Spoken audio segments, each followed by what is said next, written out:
ప్రసంగి గ్రంథము 7వ అధ్యాయం ఎడమ చేత్తో పట్టుకోండి. అలాగే యోహాను సువార్త 12వ అధ్యాయం, అలాగే ప్రకటన గ్రంథం 2వ అధ్యాయం. ప్రకటన గ్రంథం 2వ అధ్యాయం కుడి చేత్తో పట్టుకుంటే వీలవుద్ది, ఎడమ చేత్తో ప్రసంగి 7 పట్టుకుంటే వీలవుతుంది.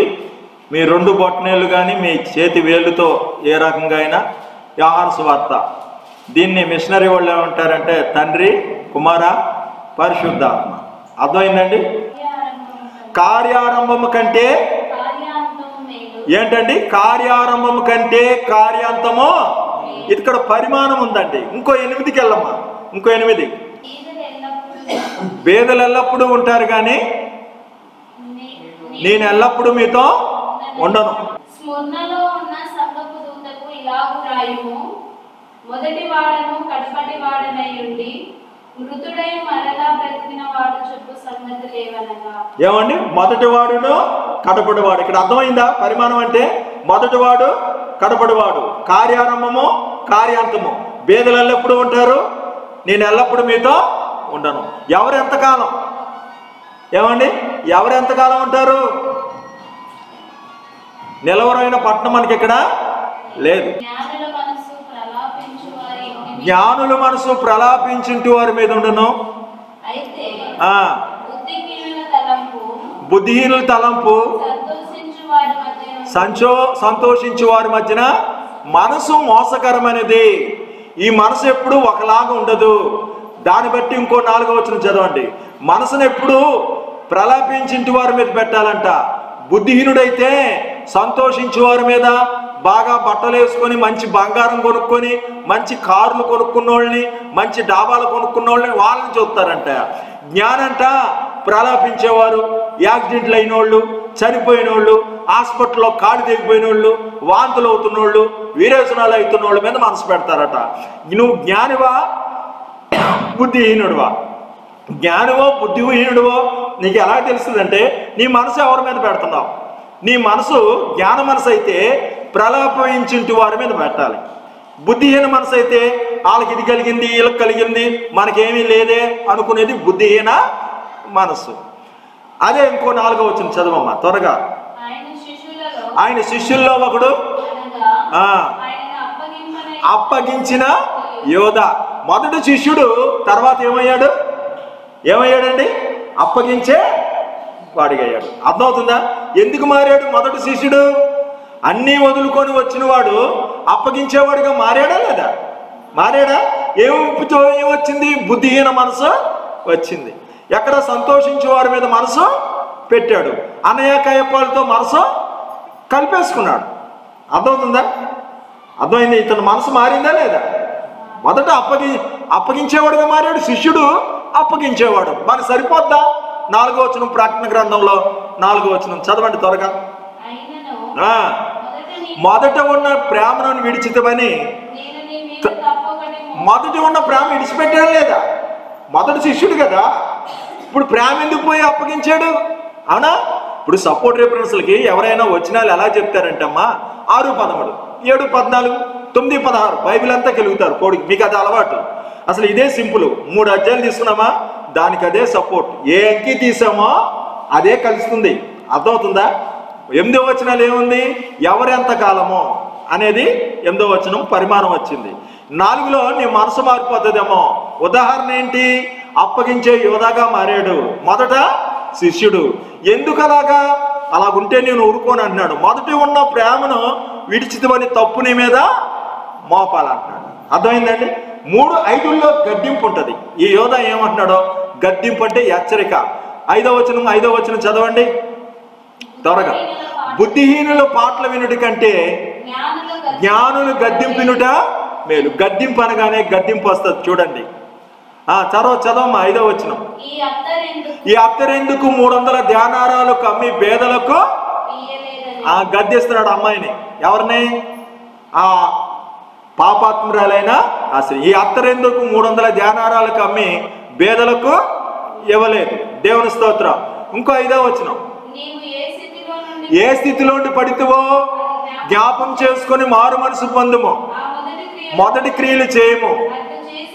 చేసిన ఎడల సరి లేని ఎడల నీ యొద్దకు వచ్చి గద్దింపు ఉందా లేదా?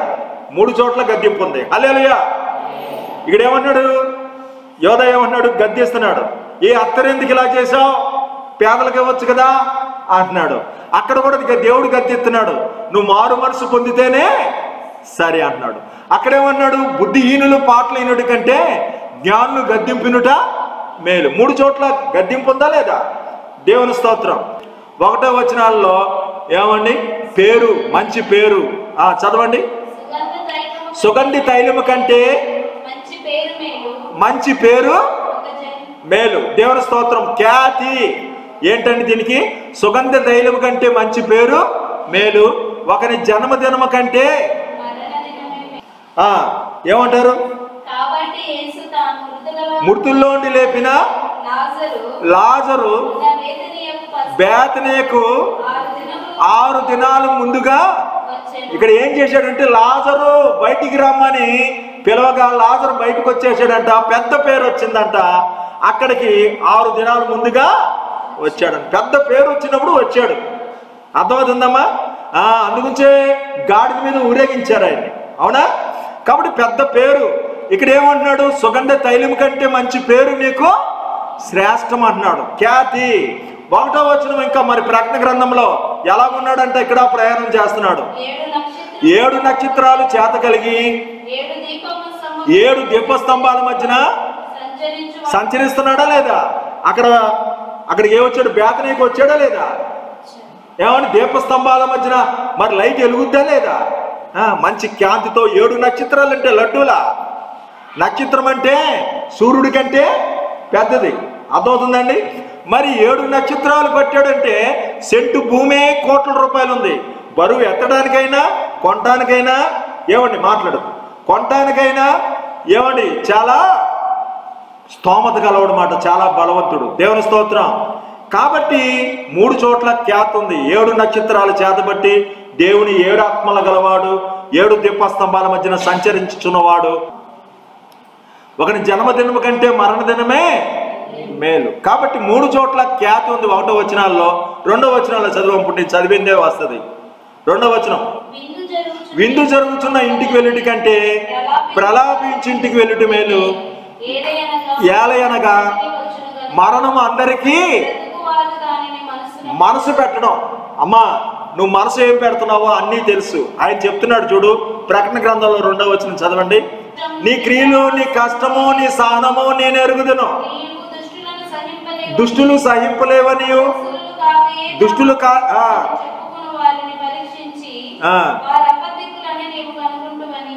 ఇక్కడ కనుగోవడం అండి. అక్కడ కూడా ఏంటి? చనిపోయిన వారింటికి వెళ్తే మనసును పెడతారు. పరిశీలన. ఇంకో పరిశీలన ఉంది. 2వ వచనం, యోహాను సువార్తలో 2వ వచనం. మార్త ఉపచారం చేసిన లాజరు ఆయనతో కూడా భోజనము కూర్చున్న వారిలో ఒకడు. దేవుని స్తోత్రం. అమ్మ, భోజనాన్ని కూర్చుంటే మార్త ఉపచారం చేస్తుంది. అప్పుడు ఉపచారం చేస్తున్నప్పుడు ఎటో చూసుకుంటారా? అన్నం అయిపోతే అన్నం వడ్డిస్తారు, నీళ్ళు అయిపోతే నీళ్లు, కూర అయిపోతే చూస్తారా? ఆయన అన్నం అడుగుతాడు కదా, చూస్తుంటారా? ఎవరికైనా భోజనం పెట్టి అడిగితే పెడదాం అంటారా? చూసి మీరేం చేస్తారు? వడ్డిస్తారు. అయ్యా ఇది వేసుకోండి అంటారా లేదా? పరిశీలన. చనిపోయిన చోటుకి వెళితే మనసును పెడతారంట. పరిశీలన. దేవుడు నిన్ను పరిశీలన చేస్తున్నాడు. పరిశీలన అనేది 3 రొళ్ళుల్లో వచ్చింది. గద్దింపులో 5వ వచనాల్లో వచ్చింది. భేదలు ఎల్లప్పుడూ ఉంటారంటే కార్యారంభం, కార్యాంతం, మొదలు తోదలు చెప్పాడు. మొదటి వాడిని, కడపటి వాడిని 8వ వచనాల్లో వచ్చినాయి. ఏమండి? 4వ వచనంలో మనసు మారిపోయింది. ఇస్కరియోతు యూదా తర్వాత అప్పగించేవాడుగా మారాడు. మొదటి ఉన్న ప్రేమను విడిచితవని తప్పుని మీద మోపాలంటున్నాడు. నీ మనసు ఎలా మారిపోయిందంటే ప్రలాపించింటి వారి మీద పెట్టకుండా సంతోషించి వారి మధ్యన ఉన్నాడు. దానికి అదే సపోర్ట్ అయిపోతాయి. ఏదైనా ఎలా తెలుసా? మోషే నీ చెప్పులు ఈడు, సౌలా నన్నేలా. ఎంత బాగుందండి. ఇతడు నా ప్రియకుమారుడు, ఇతని మాట ఆలకించుడి. 7వ వచనం, ఇశ్రాయేలు మూలుగులు విని వచ్చాను, వినుట. సౌలు పక్కన ఉన్నవారు స్వరం విన్నారు కానీ చూడలేదు, వినుట. మరి 3వ వచనం, పొద మండుతుంది కానీ పొద, అయ్యే అధ్యాయాలు మార్చమేక, పొద మండుతుంది కానీ పొద కాలట్లేదు. ప్రకాశమైన వెలుగుతో సౌలుకు దర్శనం, మహాభక్తుడు దర్శనం. ఇక్కడ రూపాంతరం, బట్టలు మెరిసే ముఖము. చెల్లుళ్ళకి ముగ్గురికి 3 స్లిప్లు ఇచ్చాం, రాకపోతే ఇక్కడ 3 స్లిప్లు ఇచ్చాం. పిచ్చికితికి ఏమంటాం, ముగ్గురు అలాగెత్తారా? వేల సంవత్సరాలు తేడా ఉంది. ఎక్కడ మోషే, ఎక్కడ సౌలా 2000 సంవత్సరాలు దూరం ఉంది. ఆయన ఏం చెప్తున్నాడు అదే అంటాడు. టాప్ టు బాటం చూసుకో, లేదా ఎవరైనా చేశారో చూసుకో, పుస్తకాల్లో ఉందో చూసుకో. ఇక్కడ పాస్టర్లు చాలా మంది అండి బండోళ్ళు, వాళ్ళు చెప్పిందే వీళ్ళు చెప్తారు, వీళ్ళు చెప్పిందే వాళ్ళు చెప్తారు. అసలు తలాతోక ఏమి చెప్తాను. తర్వాత 4-5 రిఫరెన్స్లు ఇంపార్టెంట్. అవి అసలు ఎందుకు చెప్పలేదో చూసుకోండి, ఎంత విలువైనయో కూడా చూడండి. ఈ 5 మాత్రం మీకు తాళపు చెవులు లాంటివి. ఇప్పుడు నీకు టాలీ చేసి చూపెడుతున్నాను. దేవుని స్తోత్రం. అర్థమైందండి? ఏమేమి టాలీ అయినాయి మనకు? ఇప్పుడు 4 అయిపోయింది, 1 అయిపోయినాయి, 2 అయిపోయినాయి కదా. ఇంకేముంది? 3 భారం ఏంటో చూడండి. దేవుని స్తోత్రం. త్వరగా నీ భారము దేవుడు. ఇప్పుడు చల్లి పాడింది, కన్నీళ్లు యేసయ్య పాదాల దగ్గరికి వెళ్ళినాయి. నీకు ఎంత భారం ఉంటే ఎవరికో చెప్పుకోవడం కాదు, ఆయన నీ కన్నీళ్లు బుడ్డిలో ఉంచబడదు. చదవండి 3వ వచనం. భారం నవ్వుటి కంటే దుఃఖపడుట మేలు, ఏలయనగా ఖిన్నమైన ముఖము హృదయమును గుణపరచు. దుఃఖపడితేనే హృదయం గుణం వస్తుంది అండి. హల్లెలూయా. ఇక్కడ భారం అంటే అక్కడ ఏమంటున్నాడు? ప్రకటన గ్రంథంలో 3వ వచనం చదువు చెల్లి. ప్రకటనలో నీ క్రియలు సహనము కలిగి నా నామ నిమిత్తము భారము భరించి. ఇక్కడ భారం ఏంటో చెప్తాడు యోహాను సువార్తలో 3వ వచనం. మరియా మిక్కిలి వెలగల అచ్చ జటమాంసి అత్తరు సేరున్నర ఎత్తు తీసుకొని యేసు పాదాలకు పూసి తల వెంట్రుకలతో 300 ధ్యానారాలు భారం. అక్కడ కన్నీళ్ళు భారం భరించే. భారం అన్నాడు, భారం వచ్చింది. హెచ్చరిక అన్నప్పుడు నీ దీపస్తంభం తీసేస్తా అంటున్నాడు. గద్దింపుంటో మేలు అంటున్నాడు అక్కడ బుద్ధిహీనుల పాటల కంటే. అవునా? మనసు మారినప్పుడు అన్నాడు, మొదటి ఉన్న ప్రేమను విడిచితివని అన్నాడు. అవునా కదా? ఇది జ్ఞాపకార్థకుడికి వాక్యం. అర్థమవుతుందండి? ఇక్కడ 3 మూడుల్లో అత్త పగల కొట్టిందంట, తల వెంట్రుకలతో తుడి. ఆ ఇల్లు అప్రవాసంతో నిండింది. విలువైన అన్నాడా లేదమ్మా? విలువైన ఏంటి? టైం విలువైంది. ఏమండి? జీవితమో విలువైంది. చెలికాని హృదయంలో ఉండి వచ్చిన మధురమైన మాటలు మధురమైన వాసనతో సువాసనతో సమానమంట. నోవ కాలమున ఆయన ధూపమేస్తే ఆ సువాసన పీల్చి ఆయన ఏమిచ్చాడు? ఇంద్రధనుసును ఇచ్చాడు.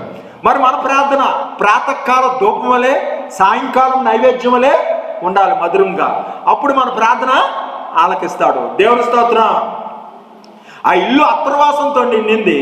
ఆ గ్రామంతా అత్తర్వాసంతో ఉంటే యోదయ ఉన్నాడు, ఈ అత్తరెందుకు ఇలా వేస్ట్ చేస్తారు అంటున్నాడు. అసలు ఎందుకు గద్దెత్తున్నాడో 6వ వచనం. ఎందుకు వాళ్ళు ఏ ఉద్దేశం అనేది 6వ వచనంలో ఉంటాయి. చూడండి. యోహానులో 6వ వచనం చదవమ్మా. యోహానులో 6 చదువు. అతడు ఇలాగ చెప్పుచున్నది, వాడిలాగ చెప్పుచున్నది పేదల మీద శ్రద్ధ కలిగి కాదు గాని దొంగ అయి డబ్బు సచ్చి ఉన్నందున అలా చెప్తున్నాడు. ఏమో అర్థమైందా? టైం మెయింటెనెన్స్ నిజమేనా? ఇంకో 6వ వచనం చదవండి. అక్కడ చెప్తాడు, బాణ కింద చితుకుల మంట ఎట్టితో చిటపట మాట్లాడే మంట ఉందంట. చిటపట అంత ఉందో ఏమంటుందో, మరిగిందా మరగలేదు అనేది ముఖ్యం తప్ప చితుకుల మంట ఏమంటో అది ముఖ్యం కాదు. గురి అనేది మనకు ముఖ్యం అండి. ఇక్కడ నికోల్తుల బోధల గురించి చెప్పుచున్నాడు అంటాడంట. ఎక్కడ? 6వ వచనంలో ప్రకటన గ్రంథంలో నికోల్తుల క్రియలు. నికోతులు ఏంటో అసలు వదిలేసి అన్ని బోధిస్తారు. చెప్పనా? దొంగ బోధలు ఏంటో చెప్పమంటారా? చూడండి, నేను చెప్తున్నాను. నాకు జబ్బు చేసింది, ట్యాబ్లెట్లు వాడట్లే, నేను ఇంజక్షన్ చేయించుకుంటే చేయించుకోవట్లా, చివరికి మొదలు పెట్టుకున్నాను, ఆపరేషన్ దాకా వచ్చింది. ఇప్పుడు నా ఫ్యామిలీ డాక్టర్ వచ్చి నేను ఇంకేం ఆపరేషన్ చేయించుకున్నా, ట్యాబ్లెట్లు వేయించుకున్నవాడిని, ఇంజక్షన్ చేయించుకున్నవాడిని, ఏం చేస్తున్నప్పుడు మా ఫ్యామిలీ డాక్టర్ వచ్చి అన్నాడు, మొదలు పెట్టుకున్న తర్వాత ఇంకా ఆపరేషన్కి ఏం ఒప్పుకోను కదా. ఎర్గఫైర్ అనేది సిమ్సన్ కనుక్కున్నాడు. క్లోరోఫారం ఉంటుంది, హైడ్రాక్సైడ్ ఉంటుంది, పలానా రంగు ఉంటుంది, దీంట్లో సల్ఫైడ్ కూడా ఉంటుంది, ఇంత డెకామీటర్ సూప్ ఎక్కించాలి, ఇవన్నీ చెప్తే పేషెంట్కి జబ్బు తగ్గుద్దా? చెప్పండి, పేషెంట్కి జబ్బు తగ్గుద్దా? యెరూషలేము అంటే అర్థం ఇది. యెరూషలేము పొడవిదా, దావీదంటే అర్థం ఇది. ఈ పొడుగులు ఎడవలు ఇవన్నీ చెప్పుకుంటే మీరు కూడా బైబిల్ పండితులై పాస్టర్లు అవుతారు, కానీ మారు మనసు తెలుసా అండి? ఒకళ్ళు యేసయ్యను పొగుడుతూ ప్రసంగం, ఒకళ్ళు యేసేపును పొగుడుతూ ప్రసంగం. అమ్మా నీ సినిమా సీరియల్స్ అన్నామా, అబ్బో నా బంగారు పుట్టలో వేలెడితే నేను పుట్టనా, నీ బంగారు పుట్ట బంగారు బాబు డాక్టర్ బాబు ఏమమ్మా జాగ్రత్త అమ్మా. స్త్రీ పురుష ఆరాధన వదిలిపెట్టాలి. స్త్రీ పురుష ఆరాధన అంటే ఏంటి? మరి స్త్రీ పురుష ఆరాధన మనం ఏ ఆరాధనలో ఉన్నాం? దేవుని ఆరాధనలో ఉన్నాం. అలాగని మానేసుకోమంటున్నానా? మానమని చెప్పట్లేదు. అది దేవుని వాక్యం చూడు, మోషే కథ చూడు, దావీదు కథ చూడు, సంసోను కథ చూడు, ఏం చూడరు. లోకంలో ప్రేమలో అన్ని జనులే సంతోషపడకూడదు అమ్మా. నికోల్తుల క్రియలు అంతే మేము మా బోధలో ఉన్న ప్రత్యేకత. అంతేగాని 4 మాటలు చెప్పేసుకొని అయ్యి ఆరాధన వేరే అనుసరణ వేరా. ఎన్ని చర్చలు ఉన్నా ఆరాధన క్రైస్తవులు కుల చర్చలు కుల పెద్దలు వస్తారు, కానీ అనుసరించేవాళ్ళు ఎవరు? దశంభాగాలు ఇచ్చేది ఎవరు? సీరియల్ మానేసేవాళ్ళు ఎవరు? లేదు ఉత్తిదే. నువ్వు అమ్మవంట నేను నాన్నంట. ఎన్నాళ్ళలాగా చిన్నపిల్లలు ఆడుకుంటారు చూడు. ఏమండి 7వ వచనం వెల్లడి వినుట చూడండి. ప్రకటన గ్రంథంలో వినుట గ్రహింపు అనేది త్వరగా చదవండి. చెవిగలవాడు ఆత్మ చెప్పుచున్న మాట చెవిగలవాడు విందంట. ఆమె ఎలాగూ చేసినది 7వ వచనం చదవమ్మా. యోహాను సువార్తలో యేసు నన్ను పాతిపెట్టు దినమునకు ఎలాగో వెనకాతల నుండి ఎన్నిసార్లు చెప్తున్నా వినట్లా. నేను సిలువుకి ఎక్కుతున్నాను ఎన్నోసార్లు చెప్పాడు, కానీ దూరంగా ఉన్న ఈ స్త్రీ గమనించి అభిషేకము చేసింది. ఏంటి పాతిపెట్టు దినం అంటే? ఏ బలిపశువుని తీసుకొచ్చామో ఆ గొర్రె పిల్ల మీద చెయ్యి పెట్టిన తర్వాత అప్పగించి బలిస్తారు. అంటే ప్రపంచంలో ఉన్నవారు పాపులకి అందరికి సాదృశ్యంగా ఆవిడ మీద అభిషేకం చేసింది. అప్పుడు ఈ గొర్రెపిల్ల లోక పాపములు మోయి దేవుని గొర్రెపిల్ల బలికి వెళ్ళాలి. అర్థమైందండి? కాబట్టి లంచం పుచ్చుకొనుట వలన జ్ఞానులకు గుడ్డితనం గ్రహింపు ఉండదు. హల్లెలూయా. అన్ని వచనాలు చెప్పేశానండి. కావున మీరు ప్రియులైన పిల్లల వలె దేవుని పోలి నడుచుకునడి. క్రీస్తును మిమ్మల్ని ప్రేమించి పరిమళ వాసనగా ఉండుటకు మన కొరకు తన్ను తాను దేవునికి అర్పణగా బలిగాను అప్పగించుకును. కాబట్టి పరిమళ సువాసనగా మన క్రియలు ఉండాలని దేవుడు కోరుతున్నాడండి. పరిమళ సువాసనగా ఉండటానికి ఆయన అప్పగించుకున్నాడంట.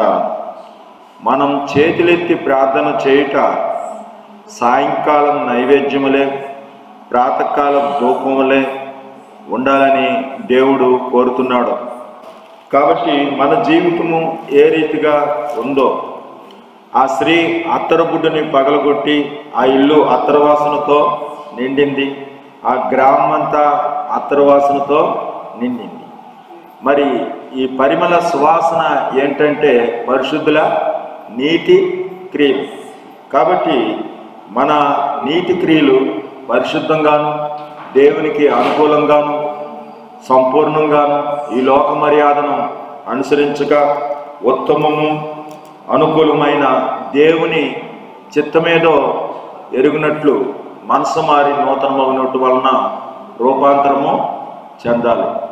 ఆ స్త్రీ అత్తరబుడ్డిని పగలగొడితే మరి ఆ యోధ ఈ నష్టమెందుకు, ఈ అత్తరెందుకు 300 దేనారాలకు అమ్మే పేదలకి ఇయ్యలేదు అని ఆలోచిస్తున్నాడండి. కాబట్టి మనము దేవుని ఉద్దేశం ఎరగాలి. కానీ అక్కడ యూద దొంగై డబ్బు సంచిలో ఉన్నది దోచుకుంటూ చేత ఈ అత్తరెందుకు 300 దేనారాలకు అమ్మే బేదలకి లేదు అని చెప్తున్నాడు. ఇక్కడ 12వ వచనము 2వ అధ్యాయము 2 కొరింథీ 2వ అధ్యాయం 12వ వచనము, మా ద్వారా ప్రతి స్థలమందును క్రీస్తుని గురించి జ్ఞానం యొక్క సువాసన కనపరచుట ఆయన యందు మమ్మను ఎల్లప్పుడూ విజయోత్సవంతో ఊరేగించిన దేవునికి స్తోత్రము. ఇక్కడ క్రీస్తు సువాసన వెదజల్లే మరి రక్షణ సువార్తను పరిమళ సువాసనగా మరి జ్ఞానంగా మరి పోల్చారండి. మన సువార్త మరి ఈ జ్ఞానం పరిమళ సువాసన. ఈయన చెప్తున్నాడు, మరణార్థమైన వారికి మరణ వాసనగా, రక్షించబడి వారికి జీవార్థపు వాసనగా ఉన్నాం. 2 వాసనలు ఉన్నాయంట, మరణార్థపు వాసన, జీవార్థపు వాసన. మనం ఏ వాసన వస్తున్నాము? మరణార్థ వాసనగా ఉన్నామా, జీవార్థపు వాసనగా ఉన్నామా? కాబట్టి అనుకూల వచనమే పలకాలి కానీ మీ నోట బూతులైనా పోకిరి మాటలైనా ఏమీ రాకూడదు. కాబట్టి పరిమళ సువాసనగా మన ప్రార్థన. నా అర్పణలు నీవు పరిశుద్ధపరచుచున్నావని, యేసయ్యా నీ పాదాల చెంత నా శిరము ఉంచెదా. నా అర్పణలు నీవు పరిశుద్ధపరచుచున్నావని, యేసయ్యా నీ పాదాల చెంత నా శిరము ఉంచెదా. నీవే నాకని నేనే నీకని నాకై విజ్ఞాపన చేయుచున్నావని, నీవే నాకని నేనే నీకని నాకై విజ్ఞాపన చేయుచున్నావని.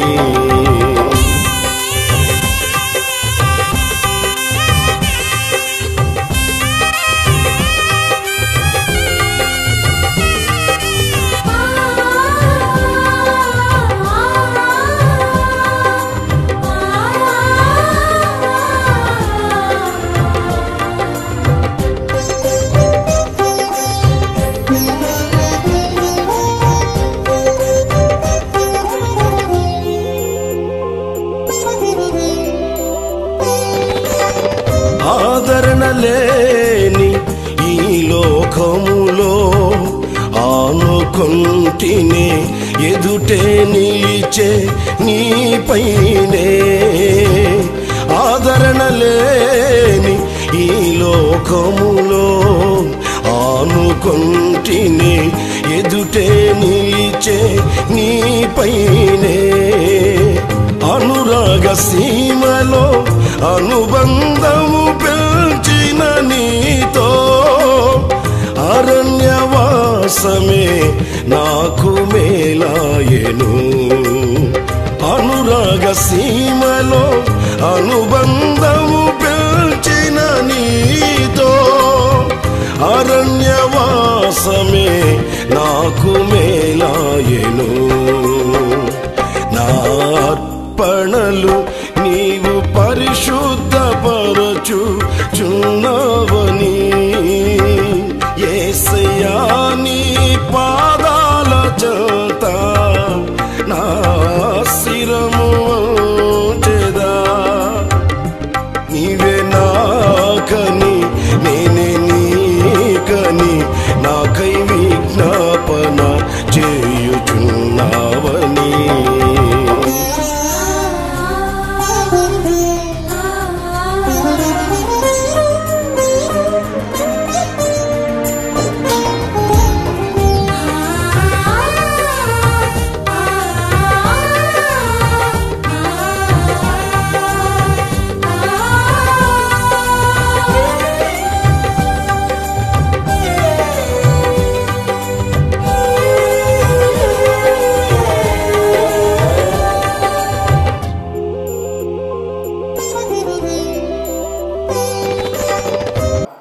కాబట్టి ఈ పరిమళ సువాసనగా నోవహు కాలన ఆయన దోపమయం వేసినప్పుడు మరి దేవుడు అంగీకరించాడు.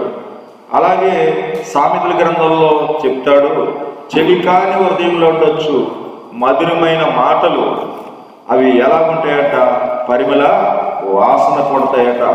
కాబట్టి ఈ పరిమళమైన మాటలుగా మనము దేవుని సన్నిధిలో ఆయనకు అనుకూలంగా ఉంటుంది. వచ్చిరాని ప్రార్థనే కావచ్చు, సుంకరి విరిగిన మనసుతో పాపినైన నన్ను కరుణించు అన్న మాట ఆయనకి పరిమళ సువాసన. విరిగి నలిగిన మనసే దేవునికి ఇష్టమైన బలి. కాబట్టి తైలమును అత్తరును హృదయమును సంతోషపరచునట్లు చెలికాని హృదయంలో ఉండవచ్చు మధురమైన మాటలు హృదయమును సంతోషపరచును. ఇప్పుడు చెలికాడు ఎప్పుడయ్యాడంటే మరి వేషధారణ లేకుండా ఒప్పుకున్నప్పుడు దేవుడు చెలికాడిగయ్యి అతని పశ్చాత్తాపాన్ని చూసి ఏమంటున్నాడు? ఏమండి, అతని ప్రార్థన ఆలకించాడు. యథార్థతను చూసి వేశ్యులైన పరలోకానికి వెళ్తారట, వేషధారులు ప్రవేశించారట. పాపినైన నన్ను క్షమించు, నన్ను కరుణించు, దూరంగా నిలబడి అయ్యో నేను సరిపోను అనే గ్రహింపు గుండెలో బాధేసుకుంటున్నాడు. అంటే ఎంత భయం వేసింది, ఎంత ఘోరాలు చేశాడని. కాబట్టి ఇప్పుడు స్నేహితుడై అది మధురమైన సువాసనగా ఆయన అంగీకరించి అతని ప్రార్థన ఆలకించాడు. ఆ పాపాత్మురాలైన చేసిన అంతవరకు పాప బతుకు మరణపు వాసన ఎవరు చూసినా ఆ స్త్రీని ఏమనేవారు? కంపురోయి. ఈ అమ్మాయిని చూసి వెకిలితనం ఉన్నవి, ఏ రకంగా కంపు స్త్రీ వస్తుంది అని ఆడపిల్లలు అయితే తమ భర్తల్ని దాచుకుండేవారు, వాళ్ళకి హెచ్చరికలు చేసుకుండేవారు. కాబట్టి మగవాళ్ళు కూడా ఈ అమ్మాయి కంపు మనిషి, రోజుకి ఒక 6-7గురితో పడుకుంటుంది, ఈ అమ్మాయి కంపు మనిషి అని అనుకుండేవారు. అటువంటి జీవితాన్ని ఎలాగ మార్చేశాడు యేసయ్య? పరిమళ సువాసనగా మార్చేశాడు. దేవుని స్తోత్రం. కాబట్టి ఆ యాకోబు బావి దగ్గర యేసయ్య ఒక్క స్త్రీ కోసం ఎదురు చూస్తున్నాడు. ఒక్క స్త్రీ ఆ ఊరు వారందరినీ మార్చేస్తుందని యేసయ్య ఎంతో ఆశించి మిట్ట మధ్యాహ్నం 12 గంటలప్పుడు ఎదురు చూస్తున్నాడు. శిష్యుల్ని ఎక్కడికి పంపాడు? భోజనం తెమ్మని పంపాడు.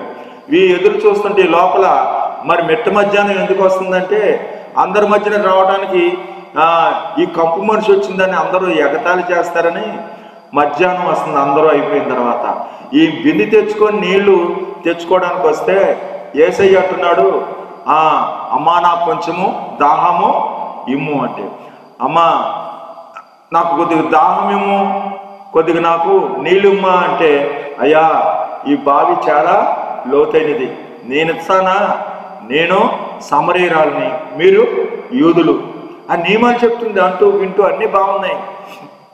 మా పితరుల కంటే గొప్పవాడువా, పితరుల మీద ఏదో గౌరవం ఉన్నట్టు ఎలా మాట్లాడతారండి? ఏమండి, నలుగురు ఏమనుకుంటున్నారని కూడా వారికి తెలియదు. పితరులు అంటే గొప్పవాడువా, కొండల మీద ఆరాధన చేస్తారు, మా పితరులు కొండల మీద ఆరాధన చేస్తారు అంటే ఆయన అంటాడు, అమ్మా ఒక దినం వస్తుంది దేవుణ్ణి ఆరాధించేవారు ఆత్మతోనూ సత్యముతోనూ ఆరాధన చేయాలి. ఇప్పుడు అయ్యా మరి ఆ మెస్సియా వస్తాడని అన్నీ చెప్తాడని మాకు తెలుసయ్యా అని రాబోయే యేసుక్రీస్తు గురించి చెప్తే, ఇచ్చిన నీళ్లు తాగినవాడు ఎన్నడూ దప్పికొనడు అని చెప్తే, మాటి మాటికి రాకుండా ఆ నీళ్లు నాకు ఇవ్వయ్యా అంటే, ఇస్తాను కానీ నీ పెనిమిటిని విలువయ్యే అని చెప్తే, నాకు పెనిమిటే లేడయ్యా. అమ్మా నీకు పెనిమిటి లేడు, నిజమే చెప్తున్నావు, కానీ నీకు 5గురు భర్తలు కలరు అని చెప్తున్నాడు. కాబట్టి ఆ స్త్రీ జడుసుకొని ఆ పాత్ర అక్కడ వదిలిపెట్టి ఆ ఊర్లోకి పారిపోయి, నేను చేసినవన్నీ నాతో చెప్పిన వాడిని చూతురు రండి అని. ఇంకా ఆ కొండ ఎలా వదిలిపెట్టిందో పాత బ్రతుకు వదిలిపెట్టి పరిమళ సువాసనగా మారిపోయింది. దేవుని స్తోత్రం.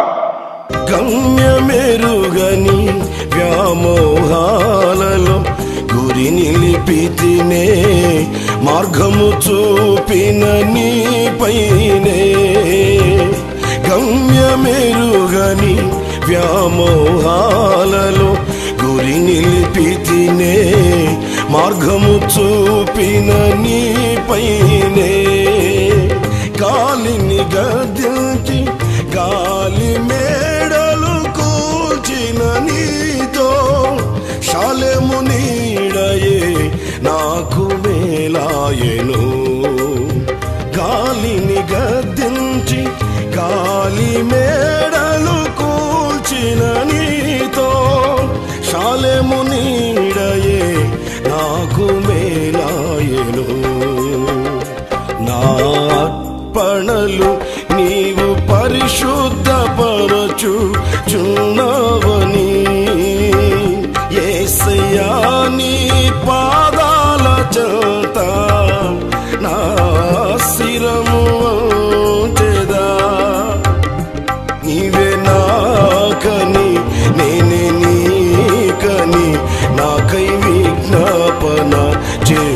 చేయుచున్నావని.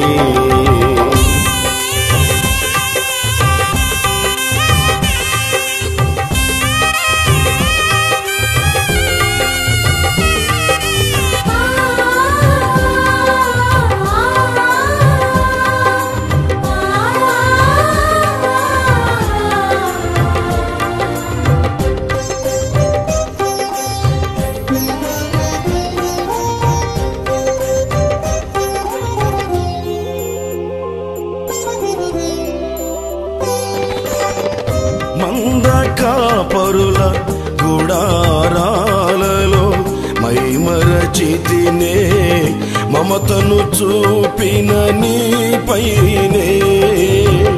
మంద కాపరుల గుడారాలలో మైమరచితినే మమతను చూపిన నీపైనే.